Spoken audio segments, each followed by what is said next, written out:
Hi, ಎಲ್ಲರೂ ಹೇಗಿದ್ದೀರಾ? ಬ್ರಹ್ಮಗಂಟು ಕತೆ ನಿಮಗೆಲ್ಲ ಇಷ್ಟ ಆಗ್ತಾಯಿದೆ ಅಂತ ಅನ್ಕೋತೀನಿ. ಕೆಲವ್ರು ಮಾಡೋ ಕಮೆಂಟ್ ಓದಿದ್ರೆ ನಿಜವಾಗ್ಲೂ ಖುಷಿಯಾಗುತ್ತೆ. ಇನ್ನು ಕೆಲವರು ಅದೀರ ಮೃತ್ಯು ದೂರ ಮಾಡಬೇಡಿ, ಮಾಡಿದ್ರೆ ಕತೆ ಕೇಳೋದೇ ಇಲ್ಲ ಅಂತ ಧಮ್ಕಿ ಬೇರೆ ಆಗ್ತೀರಾ. ಇನ್ನು ಕೆಲವರು ಮಿಂಚು ಬಗ್ಗೆ ಮೃತ್ಯುಗೆ ಗೊತ್ತಾಗೋ ಹಾಗೆ ಮಾಡಿ ಅಂತ ಹೇಳ್ತೀರಾ. ಇನ್ನು ಕೆಲವರು ನಿಹಾರಿಕಾ ಬಗ್ಗೆ ಗೊತ್ತಾಗಲಿ, ವಿದಿಶಾಗೆ ಸರಿಯಾಗಿ ಶಿಕ್ಷೆ ಆಗಲಿ ಅಂತೆಲ್ಲ ಹೇಳ್ತೀರಾ. ಸೊ ಅವರಿಗೆಲ್ಲ ಹೇಳೋದಿಷ್ಟೇ, ಕತೆ ಈಗಷ್ಟೇ ಶುರು ಆಗಿರೋದ್ರಿಂದ ನೀವು ಕೇಳ್ತಾ ಇರೋ ಅಷ್ಟೂ ಸಿಚುವೇಶನ್ಗಳು ಕೂಡ ಒಂದೊಂದಾಗೆ ಬರುತ್ತೆ. ಅಲ್ಲಿವರೆಗೂ ಸ್ವಲ್ಪ ತಾಳ್ಮೆಯಿಂದ ಇರಿ. ಪ್ರತಿಯೊಬ್ಬರ ಕಮೆಂಟ್ಗೂ ಪ್ರತ್ಯೇಕವಾಗಿ ಕಮೆಂಟ್ ಮಾಡೋಕ್ಕೆ ಟೈಮ್ ಇಲ್ಲ, ಅದಕ್ಕೆ ಇಲ್ಲೇ ಹೇಳ್ತಾ ಇದ್ದೀನಿ. ಹಾಗೆ ನಿಮ್ಮಲ್ಲಿ ಒಂದು ರಿಕ್ವೆಸ್ಟ್ ಇದೆ. ಇದೇ ರೀತಿ ಕತೆಗಳನ್ನು ಕೇಳುವ ಆಸಕ್ತಿ ಇರೋರಿಗೆ ನನ್ನ ಕತೆಗಳನ್ನು ಶೇರ್ ಮಾಡಿ. ಹಾಗೆ ನನ್ನ ಚಾನಲ್ಗೆ ಹೊಸದಾಗಿ ಬಂದಿರೋರು ನನ್ನ ಚಾನಲ್ನಲ್ಲಿ ಇರುವ ಬೇರೆ ಬೇರೆ ಕತೆಗಳನ್ನು ಕೇಳಿ ನೋಡಿ, ನಿಮಗೆ ಇಷ್ಟ ಆದರೂ ಆಗ್ಬೋದು ಅಂತ ಹೇಳ್ತಾ ಈಗ ಬ್ರಹ್ಮಗಂಟು ಕತೆಯ ಮುಂದಿನ ಅಧ್ಯಾಯವನ್ನು ಶುರು ಮಾಡೋಣ. ಸಂಜೆಯ ವೇಳೆಗೆ ಮನೆಗೆ ಬಂದ ಅದೀರಾಗೆ ಮನೆಯ ಅವಸ್ಥೆ ನೋಡಿ ಗಾಬರಿಯಾಗಿತ್ತು. ಮನೆಯ ಎಲ್ಲ ವಸ್ತುಗಳು ಒಡೆದು ಚೂರಾಗಿದ್ದವು. ಇದರ ಜೊತೆಗೆ ಶಿವಯ್ಯ ಅವರು ಆತಂಕದಲ್ಲಿ ನಿಂತಿದ್ದರೆ ಪಾರ್ವತಮ್ಮ ಹಾಗೂ ಭಾಗ್ಯಮ್ಮ ಕಣ್ಣೀರಾಗುತ್ತಿದ್ದರು. ಅತ್ತೆ, ಮಾವ, ಏನಾಯಿತು? ಇದೇನು ಮನೆ ಅವಸ್ಥೆ? ಯಾರು ಹೀಗೆಲ್ಲ ಮಾಡಿದ್ದು? ಅಷ್ಟಕ್ಕೂ ನೀವೆಲ್ಲ ಯಾಕೆ ಅಳ್ತಾ ಇದ್ದೀರಾ ಎಂದು ಏನೊಂದು ತಿಳಿಯದೆ ಕೇಳಿದಳು ಅದೀರಾ. ಏನಾಯಿತು ಅಂತ ನಮಗೂ ಗೊತ್ತಿಲ್ಲ ಅದಿ. ಈಗ ಸ್ವಲ್ಪ ಹೊತ್ತಿನ ಮುಂಚೆ ಅಷ್ಟೇ ಮೃತ್ಯು ಮನೆಗೆ ಬಂದ ಕೂಡಲೇ ನಿನ್ನ ಬಗ್ಗೆ ವಿಚಾರಿಸ್ತಾ. ಆಚೆ ಫ್ರೆಂಡ್ನ ಮೀಟ್ ಮಾಡೋಕೆ ಹೋಗಿದ್ದಾಳೆ, ಇನ್ನೇನು ಬರ್ಬೋದು ಅಂತ ಪಾರು ಹೇಳಿದ್ಲು ಅಷ್ಟೇ. ಅಷ್ಟಕ್ಕೆ ಕೋಪ ಮಾಡ್ಕೊಂಡು ಮನೆಯನ್ನೆಲ್ಲ ಹೀಗೆ ಮಾಡಿದ್ದಾನೆ ಎಂದು ಉತ್ತರಿಸಿದರು ಶಿವಯ್ಯ. ಏನು, ಅಷ್ಟು ಚಿಕ್ಕ ವಿಷಯಕ್ಕೆ ಇಷ್ಟೊಂದು ಕೋಪ ಮಾಡ್ಕೊಂಡಿದ್ದಾನ? ಈಗ ಅವನೆಲ್ಲಿ ಕೇಳಿದಳು. ರೂಮ್ನಲ್ಲಿದ್ದಾನೆ, ಆದರೆ ಈ ಟೈಮ್ನಲ್ಲಿ ನೀನು ಅಲ್ಲಿಗೆ ಹೋಗೋದು ಬೇಡ ಅನಿಸುತ್ತೆ ಕಣಮ್ಮ ಎಂದರು. ಮಗನ ಕೋಪದ ಬಗ್ಗೆ ಅರಿವಿದ್ದವರಿಗೆ ಎಲ್ಲಿ ಅದೇ ಕೋಪದಲ್ಲಿ ಸೊಸೆಗೆ ಏನಾದರೂ ಅಂದು ಬಿಡುವನೋ ಅನ್ನೋ ಭಯವಿತ್ತು ಅವರ ಮಾತಿನಲ್ಲಿ. ನೀವು ಗಾಬರಿ ಆಗಬೇಡಿ, ನಾನು ಹೋಗಿ ನೋಡ್ತೀನಿ ರೀ ಎಂದು ಮೇಲೆ ಹೊರಟವಳಿಗೆ ಮೆಟ್ಟಿಲುಗಳ ಮೇಲೆ ತೊಟ್ಟಿಕ್ಕಿದ್ದ ರಕ್ತದ ಕಲೆ ನೋಡಿ, ಅಲ್ಲ, ಇಷ್ಟು ಕೋಪ ಮಾಡಿಕೊಂಡು ಅವನೇ ಹರ್ಟ್ ಮಾಡ್ಕೊಂಡಿದ್ದೀನಲ್ಲ, ಅಂಥದ್ದು ಏನಾಯ್ತು ಈಗ? ಒಂದು ವೇಳೆ ನಾನು ಇವನಿಗೆ ತಿಳಿಸದೆ ಹೊರಗೆ ಹೋಗಿದ್ದಕ್ಕೆ ಇಷ್ಟು ಕೋಪ ಬಂದಿದೆನಾ? ಅದೇ ವಿಷಯಕ್ಕೆ ಕೋಪ ಬಂದಿದ್ದರೆ ನಾನು ಬಂದ ಮೇಲೆ ನನ್ನ ಹತ್ರನೇ ಕೇಳ್ಬೋದಾಗಿತ್ತು. ಅದನ್ನ ಬಿಟ್ಟು ಮನೆ ವಸ್ತುಗಳನ್ನು ಹೊಡೆದಾಕಿದ್ರೆ ಏನು ಸಿಗುತ್ತೆ ಎಂದು ಬೈದುಕೊಂಡೇ ಮೃತ್ಯುಂಜಯನ ರೂಮಿಗೆ ಬಂದಳು. ಅಲ್ಲೇ ನಿಲ್ಲು, ಒಂದೇ ಒಂದು ಹೆಜ್ಜೆ ಮುಂದೆ ಬಂದರೂ ಇಲ್ಲೇ ಈಗಲೇ ಸಾಯಿಸ್ಬಿಡ್ತೀನಿ ಎಂದು ರೂಮಿನ ಬಾಗಿಲಲ್ಲಿ ನಿಂತಿರುವವಳ ಮೇಲೆ ಅಬ್ಬರಿಸಿದ್ದ. ಆದರೆ ಈ ಬಾರಿ ಅವನ ಮಾತಿಗೆ ತಲೆಕೆಡಿಸಿಕೊಳ್ಳದೆ ರೂಮಿನೊಳಗೆ ಬಂದಿದ್ದಳು. ಆಗ ಕೂಡಲೇ ತನ್ನ ಪಕ್ಕದಲ್ಲಿ ಇದ್ದ ಗ್ಲಾಸಿನ ಟೀಪಾಯನ್ನು ತನ್ನ ಕೈಯಿಂದಲೇ ಒಡೆದು ಹಾಕಿದ್ದ ಸಿಟ್ಟಿನಲ್ಲಿ. ಹಾಗೆ ಒಡೆದ ಕೂಡಲೇ ರಕ್ತ ಪಳ್ಳೆಂದು ಚಿಮ್ಮಿತ್ತು. ಅದನ್ನು ನೋಡಿ ಹೆದರಿದ ಅದೀರಾ ಒಂದು ಹೆಜ್ಜೆ ಹಿಂದೆ ಸರಿದು ನಿಂತಳು. ಸರ್, ನಿಮ್ಗೇನು ಹುಚ್ಚಿಡ್ದಿದ್ಯಾ ಹೇಗೆ? ಏಟಾಗಿರೋ ಕೈಗೆ ಮತ್ತೆ ಏಟ್ ಮಾಡ್ಕೋತಾ ಇದ್ದೀರಲ್ಲ, ರಕ್ತ ನೋಡಿ ಹೇಗೆ ಸುರಿತಿದೆ ಅಂತ. ಒಂದು ಹನಿ ರಕ್ತ ನಮ್ಮ ಮೈಯಲ್ಲಿ ಸೇರ್ಕೊಳ್ಳೋಕ್ಕೆ ಎಷ್ಟು ಕಷ್ಟ ಅನ್ನೋದು ಗೊತ್ತಾ ನಿಮಗೆ? ಹಾಗೆ ವೇಸ್ಟ್ ಮಾಡಲೇಬೇಕು ಅನ್ನೋ ಆಗಿದ್ದರೆ ಅಟ್ಲೀಸ್ಟ್ ರಕ್ತದಾನ ಆದರೂ ಮಾಡಿ, ಆಗ ಪುಣ್ಯನಾದರೂ ಸಿಗುತ್ತೆ. ಅದನ್ನ ಬಿಟ್ಟು ಹೀಗೆ ಕೋಪದಲ್ಲಿ ಕೂಗಾಡಿದ್ರೆ ಏನೂ ಸಿಗಲ್ಲ. ನಿಮಗೆ ಯಾರ ಮೇಲಾದರೂ ಕೋಪ ಇದ್ದರೆ ಅದನ್ನ ಅವ್ರ ಮೇಲೆ ತೋರಿಸಿ, ಅದನ್ನ ಬಿಟ್ಟು ವಸ್ತುಗಳ ಮೇಲೆ ತೋರಿಸಿದ್ರೆ ಏನೂ ಪ್ರಯೋಜನ ಇಲ್ಲ ಎಂದು ಇವಳು ಕೂಡ ಕಿರುಚಿದಂತೆಯೇ ಹೇಳಿದಳು. ಹೌದು, ನೀನು ಹೇಳಿದ್ದು ಕರೆಕ್ಟ್.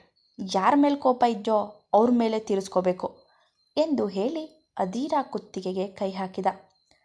ಅವನ ಅನಿರೀಕ್ಷಿತ ನಡೆಗೆ ದಂಗಾಗಿದ್ದಳು ಹುಡುಗಿ. ಕತ್ತಿನ ಸುತ್ತ ಹಾಕಿದ್ದ ಕೈಯಿಂದ ಬಿಡಿಸಿಕೊಂಡು ಹಿಂದೆ ಸರಿದು, ನನ್ನ ಮೇಲಿಷ್ಟು ಕೋಪ ಯಾಕೆ ಮಾಡ್ಕೊಂಡಿದ್ದೀರಾ? ಅಂಥದ್ದು ನಾನೇನು ಮಾಡಿದ್ದೀನೀಗ ಎಂದು ಪ್ರಶ್ನಿಸಿದಳು.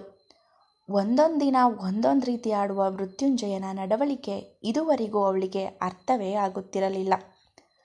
ಇಷ್ಟೆಲ್ಲ ಆದಮೇಲೆ ಕೂಡ ಏನೂ ಆಗೇ ಇಲ್ಲ ಅನ್ನೋ ಹಾಗೆ ನನ್ನ ಮುಂದೆ ನಾಟಕ ಮಾಡ್ತಾ ಇದೆಯಲ್ಲ, ಇದರಲ್ಲೇ ಗೊತ್ತಾಗುತ್ತೆ ನೀನೆಷ್ಟು ಚೀಪ್ ಅಂತ.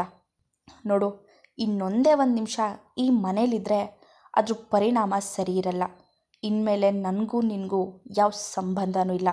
ಹೋಗ್ತಾ ಇರೋ ಈ ಮನೆ ಬಿಟ್ಟಾಚೆ ಎಂದು ಆವೇಶದಲ್ಲಿ ಹೇಳಿದ. ಆದರೆ ಅವನು ಇಷ್ಟೊಂದು ಕೋಪ ಮಾಡಿಕೊಂಡು ಮನೆ ಬಿಟ್ಟು ಹೋಗು ಎನ್ನುವಂತಹ ತಪ್ಪು ತಾನೇನು ಮಾಡಿದ್ದೀನಿ ಎನ್ನುವುದೇ ಅದೀರಾಗೆ ತಿಳಿಯುತ್ತಿರಲಿಲ್ಲ. ಮನೆ ಬಿಟ್ಟು ನಾನು ಯಾಕೆ ಹೋಗಬೇಕು? ಅಂಥ ತಪ್ಪು ಏನು ಮಾಡಿದ್ದೀನಿ? ಏನು ಮಾಡಿದೆ ಅಂತ ಬೇರೆ ಕೇಳ್ತಾ ಇದೆಯಾ ಎಂದು ತನ್ನ ಫೋನಲ್ಲಿ ಇದ್ದ ಫೋಟೋಸ್ ತೆಗೆದು ಅವಳ ಮುಂದೆ ಬಿಸಾಕಿದ. ನೋಡು, ಕಣ್ಬಿಟ್ಟು ಸರಿಯಾಗಿ ನೋಡು ನಿನ್ನ ನವರಂಗಿ ಆಟಗಳನ್ನ. ತಾಳಿ ಕಟ್ಟಿದ ಗಂಡ ಹತ್ರ ಬಂದರೆ ಕೋಪ ಬರುತ್ತೆ, ಮುಟ್ಟಿ ಮಾತಾಡ್ಸಿದ್ರೆ ಅಸಹ್ಯ ಆಗುತ್ತೆ ಅಂತ ಹೇಳ್ತೀಯಾ? ಅದೇ ಇವನ ಜೊತೆ ಹೀಗೆಲ್ಲ ತಪ್ಕೊಂಡು ನಿಲ್ಲೋಕ್ಕೆ ಅಸಹ್ಯ ಆಗಲ್ವಾ? ರೋಡಲ್ಲಿ ಇವನ ಜೊತೆ ಬೈಕಲ್ಲಿ ಸುತ್ತೋಕೆ ಏನು ಅನ್ಸಲ್ವಾ? ನನ್ನ ಜೊತೆ ಮದುವೆ, ಅವನ ಜೊತೆ ಸಂಸಾರ ಮಾಡ್ತಾ ಇರೋ ನೀನು ನನ್ನ ಹೆಂಡತಿ ಅಂತ ಹೇಳ್ಕೊಳ್ಳೋಕ್ಕೆ ಅಸಹ್ಯ ಆಗ್ತಿದೆ ನನಗೆ ಎನ್ನುತ್ತಿದ್ದವನ ಮಾತುಗಳು ಪೂರ್ತಿಯಾಗೋಕ್ಕೂ ಮೊದಲೇ ಅವನ ಕೆನ್ನೆಗೆ ಬೀಸಿ ಹೊಡೆದಿದ್ದಳು ಅದೀರಾ. ಅವಳು ಕೊಟ್ಟ ಏಟಿಗೆ ದಂಗಾಗಿ ಕೆನ್ನೆ ಮೇಲೆ ಕೈ ಇಟ್ಟುಕೊಂಡು ಅವಳನ್ನೇ ನೋಡುತ್ತಾ ಉಳಿದು ಬಿಟ್ಟನು ಮೃತ್ಯು. ಅವಳು ತನ್ನ ಮೇಲೆ ಕೈ ಮಾಡಬಹುದು ಅನ್ನೋದನ್ನು ಅವನು ಕನಸಿನಲ್ಲಿಯೂ ಊಹಿಸಿರಲಿಲ್ಲ. ಏನೋ ಗೊತ್ತು ನಿನಗೆ ನನ್ನ ಬಗ್ಗೆ? ಏನು ಗೊತ್ತು ಅಂತ ಇಷ್ಟೆಲ್ಲ ಮಾತಾಡ್ತಾ ಇದೆಯಾ? ಪ್ರತ್ಯಕ್ಷವಾಗಿ ಕಂಡ್ರೋ ಪ್ರಮಾಣಿಸಿ ನೋಡಬೇಕು ಅಂತಾರೆ, ಆದರೆ ನೀನು ಮಾಡಿದ್ದೇನೋ? ನನ್ನ ಬಗ್ಗೆ, ನನ್ನ ನಡತೆ ಬಗ್ಗೆ ಮಾತಾಡೋಕ್ಕೆ ನಿಂಗೆ ಯಾವ ರೈಟ್ಸ್ ಕೂಡ ನಾನು ಕೊಟ್ಟಿಲ್ಲ. ಹಾಗೆ ನೀನು ನನ್ನ ಬಗ್ಗೆ ಇಷ್ಟೆಲ್ಲ ಮಾತಾಡಿದೆ ಅನ್ನೋ ಕಾರಣಕ್ಕೆ ನಾನಂಥ ಹುಡುಗಿ ಅಲ್ಲ ಅಂತ ನಿನ್ನ ಮುಂದೆ ಹೊತ್ತು ಕರೆದು ಗೋಳಾಡಿ ನನ್ನನ್ನು ನಾನು ಪ್ರೂವ್ ಮಾಡ್ಕೊಳ್ಳೋ ಅವಶ್ಯಕತೆ ಕೂಡ ನನಗಿಲ್ಲ. ಒಳ್ಳೆ ಮಾತಿನಲ್ಲಿ ಸಮಾಧಾನವಾಗಿ ಈ ಫೋಟೋ ತೋರಿಸಿ ಏನಿದು, ಯಾರು ಇವನು ಅಂತ ಕೇಳಿದರೆ ನಾನೇ ಎಲ್ಲ ಹೇಳ್ತಾ ಇದ್ದೆ. ಆದರೆ ನೀನು ಹಾಗೆ ಮಾಡಿದೆ. ನನ್ನ ನಡತೆ ಬಗ್ಗೆನೇ ಅನುಮಾನ ಪಟ್ಟೆ.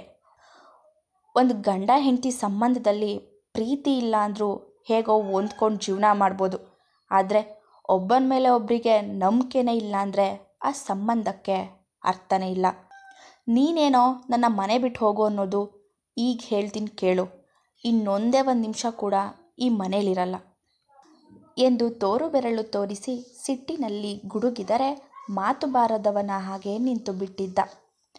ರೂಮಿನಿಂದ ಹೊರಗೆ ಹೋಗಲು 2 ಹೆಜ್ಜೆ ಮುಂದೆ ಹೋದವಳು ಅಲ್ಲೇ ನಿಂತು ಹಿಂದೆ ತಿರುಗಿ ಅವನ ಕಡೆ ನೋಡಿ ಚಿಟಕೆ ಹೊಡೆದು ಕರೆದವಳು, ಮಿಸ್ಟರ್ ಮೃತ್ಯುಂಜಯ, ಬಂದು ನೆನ್ಪಿಟ್ಕೊ, ಇವತ್ತು ನೀನು ಆಡಿದ ಮಾತಿಗೆ ಒಂದಲ್ಲ ಒಂದಿನ ಪಶ್ಚಾತ್ತಾಪ ಪಟ್ಟೆ ಪಡ್ತೀಯ ಎಂದು ಅವನ ಮುಂದೆ ದೃಢವಾಗಿ ಹೇಳಿದವಳಿಗೆ ಅಳುತ್ತಾ ಕೆಳಗಡೆ ನಿಂತಿದ್ದ ಶಿವಯ್ಯ ಹಾಗೂ ಪಾರ್ವತಮ್ಮನವರ ಮುಖ ನೆನಪಾಗುತ್ತಿದ್ದ ಹಾಗೆ, ನೋಡು, ಒಳ್ಳೆ ಮಾತಿನಲ್ಲಿ ಹೇಳ್ತಾ ಇದ್ದೀನಿ, ಸರಿಯಾಗಿ ಕೇಳು. ನಿನಗೆ ನಿನ್ನ ಅಪ್ಪ ಅಮ್ಮನ ಖುಷಿ ಸಂತೋಷ ಬೇಡದೇ ಇರ್ಬೋದು, ಆದರೆ ನನಗೆ ನನ್ನ ಅತ್ತೆ ಮಾವನ ಸಂತೋಷ ತುಂಬ ಮುಖ್ಯ. ಅವ್ರ ಮುಂದೆ ಈ ನಿನ್ನ ಸಿಟ್ಟು ದರ್ಪನೆಲ್ಲ ತೋರಿಸ್ಬೇಡ. ಈಗ ನಮ್ಮಿಬ್ಬರ ಮಧ್ಯೆ ನಡೆದಿದ್ದ ವಿಷಯ ಅವ್ರವರೆಗೂ ಹೋಯ್ತೋ ಪರಿಣಾಮ ಸರಿ ಇರಲ್ಲ ಎಂದು ಎಚ್ಚರಿಕೆಯನ್ನು ಕೂಡ ಕೊಟ್ಟು ಅಲ್ಲಿಂದ ಕೆಳಗೆ ಹೊರಟು ಬಂದಳು. ಆದರೆ ಕೋಪಿಷ್ಟ ಹುಡುಗ ಮೊದಲ ಸಲ ಹೆಂಡತಿಯ ಕೈಯಲ್ಲಿ ಏಟು ತಿಂದು ಗಪ್ಚುಪ್ಪಾಗಿದ್ದ. ಇವತ್ತಿನ ಅವಳ ಅವತಾರ ನೋಡಿ ಇಷ್ಟು ದಿನ ತನ್ನ ಮುಂದೆ ಬೆಕ್ಕಿನ ಮರಿಯ ಹಾಗೆ ಇದ್ದವಳು ಇವಳೇನಾ ಎಂದು ತನ್ನಲ್ಲೇ ಹೇಳಿಕೊಂಡು ಅವಳು ಹೋಗೋದನ್ನೇ ನೋಡುತ್ತಾ ಉಳಿದು ಬಿಟ್ಟನು. ಆದರೆ ಅವಳ ಕೋಪದ ಮುಖ ನೋಡಿದ ಮೇಲೆ ಇವನ ಕೋಪ ಪೂರ್ತಿಯಾಗಿ ಇಳಿದೇ ಹೋಗಿತ್ತು.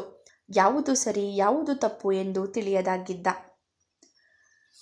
ಅವನ ರೂಮಿನಿಂದ ಹೊರಗೆ ಬಂದ ಅದೀರಾ ತನ್ನ ಕೋಪವನ್ನು ನಿಯಂತ್ರಿಸುವ ಸಲುವಾಗಿ ಒಂದು ಕಡೆ ಸುಮ್ಮನೆ ಕುಳಿತು ಬಿಟ್ಟಳು. 10 ನಿಮಿಷ ಕಣ್ಣು ಮುಚ್ಚಿ ಸುಮ್ಮನೆ ಕುಳಿತವಳ ಮನಸ್ಸು ಸ್ವಲ್ಪ ಮಟ್ಟಿಗೆ ಶಾಂತವಾಗಿತ್ತು. ಆಗ ನೇರವಾಗಿ ಶಿವಯ್ಯ ಪಾರ್ವತಮ್ಮನವರ ಎದುರು ಬಂದು ನಿಂತಳು. ಶಿವಯ್ಯ ಅವರಿನ್ನೂ ಆತಂಕದಲ್ಲೇ ನಿಂತಿದ್ದರು. ಆದರೆ ಪಾರ್ವತಮ್ಮನವರು ಮಾತ್ರ ಒಂದೇ ಸಮನೆ ಅಳುತ್ತಿದ್ದರು. ಕೋಪದಲ್ಲಿ ಮೃತ್ಯು ತನಗೆ ತಾನೇ ನೋವು ಮಾಡಿಕೊಂಡಿದ್ದನ್ನು ಆ ತಾಯಿ ಜೀವಕ್ಕೆ ಸಹಿಸಲು ಆಗುತ್ತಿರಲಿಲ್ಲ. ಅತ್ತೆ, ನೀವ್ಯಾಕೀಗ ಅಳ್ತಾ ಇರೋದು? ಅಳುವಂಥದ್ದು ಏನೂ ಆಗಿಲ್ಲ, ಸಮಾಧಾನ ಮಾಡ್ಕೊಳ್ಳಿ. ಯಾವುದೋ ಚಿಕ್ಕ ವಿಷಯಕ್ಕೆ ಆ ಥರ ಓವರಾಗಿ ಆಡಿದಾನಷ್ಟೆ, ಇನ್ನು ಸ್ವಲ್ಪ ಹೊತ್ತಿಗೆ ಸರಿ ಹೋಗ್ತಾನೆ ಬಿಡಿ ಎಂದು ಸಮಾಧಾನ ಮಾಡಿದವಳು, ಮಾವ, ಮದುವೆ ಆದಾಗಿಂದ ಅಮ್ಮನ ಮನೆಗೆ ಹೋಗಿಲ್ಲ. ಈಗ ಹೋಗಬೇಕು ಅಂತ ತುಂಬ ಅನ್ನಿಸ್ತಾ ಇದೆ. ಈಗ ಹೋಗಿ ಸ್ವಲ್ಪ ದಿನ ಇದ್ದು ಬರ್ತೀನಿ, ನಿಮ್ಮ ಆರೋಗ್ಯದ ಕಡೆ ಜೋಪಾನ ಎಂದು ನಿಜವಾದ ಕಾರಣ ಮುಚ್ಚಿಟ್ಟಳು. ಮನೆ ಬಿಟ್ಟು ಹೋಗ್ತಾ ಇದ್ದೀನಿ ಅಂದರೆ ಆ ವಯಸ್ಸಾದ ಜೀವಗಳಿಗೆ ತಡೆದುಕೊಳ್ಳೋ ಶಕ್ತಿ ಇಲ್ಲ ಎಂದು ಗೊತ್ತಿದ್ದರಿಂದ ಸುಳ್ಳು ಹೇಳಿದಳು. ಆದರೆ ಅಲ್ಲೇ ಇದ್ದ ವಿದಿಶಾ ಮಾತ್ರ, ಯಾಕೆ ಸುಳ್ಳು ಹೇಳ್ತಾ ಇದ್ದೀಯಾ? ಆಗಲೇ ರಾತ್ರಿ ಆಗೋಕ್ಕೆ ಬಂದಿದೆ. ಇಷ್ಟೊತ್ತಲ್ಲಿ ಮನೆಗೆ ಹೋಗಬೇಕು ಅಂತ ಹೇಳ್ತಾ ಇದ್ದೀಯ ಅಂದರೆ ನಿಂಗೂ ಮಾವಂಗೂ ಏನೋ ಜಗಳ ಆಗಿರಬೇಕು. ನೀನೊಬ್ಳು ಕ್ಯಾರೆಕ್ಟರ್ಲೆಸ್ ಹುಡುಗಿ ಅನ್ನೋದು ಅವನಿಗೆ ಗೊತ್ತಾಯಿತು ಅನಿಸುತ್ತೆ. ಅದಕ್ಕೆ ಮನೆ ಬಿಟ್ಟು ಹೋಗು ಅಂತ ಹೇಳಿರ್ತಾನೆ.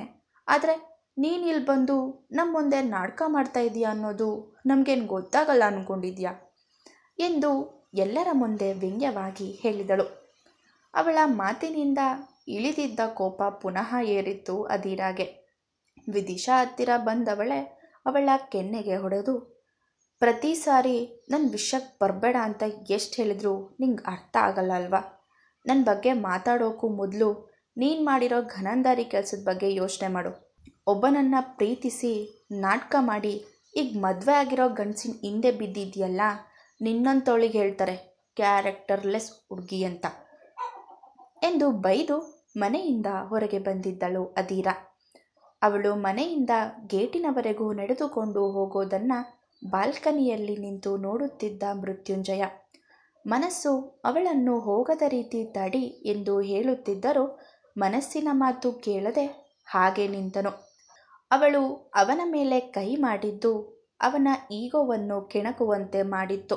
ಕೆನ್ನೆ ಮೇಲೆ ಕೈ ಇಟ್ಟುಕೊಂಡು ಹಲ್ಲು ಕಡಿಯುತ್ತಾ ಅವಳು ಕತ್ತಲೆಯಲ್ಲಿ ಮರೆಯಾಗುವುದನ್ನೇ ನೋಡುತ್ತಾ ಹಾಗೆ ನಿಂತಿದ್ದ ಮೃತ್ಯುಂಜಯ. ಮುಂದುವರಿಯುವುದು.